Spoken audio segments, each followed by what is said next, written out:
ولكل محب التويستات والنهايات الغير متوقعة الفيلم ده عشانكم.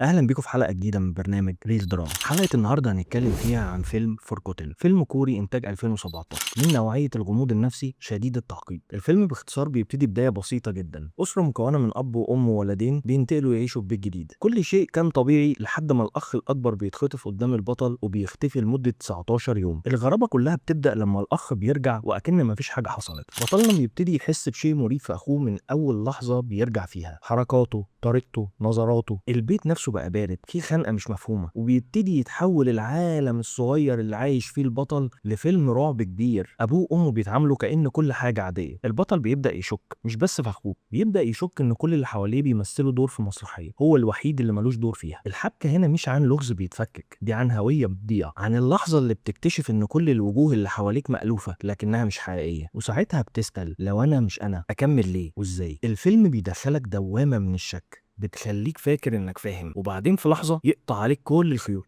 الصدمه هنا مش بس في التويست، الصدمه الحقيقيه في الاحساس اللي بيفضل جواك بعد ما التويست بيحصل. صمت، ذنب، فراغ، وحقيقه يمكن تتمنى ما تعرفهاش. قولي بصراحه، لو اكتشفت ان كل اللي تعرفه عن نفسك وعن اللي حواليك طلع كدبه، هل هتقدر تتحمل الحقيقه ولا هتفضل عايش في الوهم عشان بس تقدر تكمل؟ لو ما شفتوش الفيلم انصحكم تتفرجوا عليه حالا، ومستني رايكم في الكومنتات. قولوا لنا ايه اكتر فيلم فيه تويست مجنون اتفرجتوا عليه، وعايزيننا نتكلم عن افلام ايه تاني. اشوفكم الحلقه الجايه.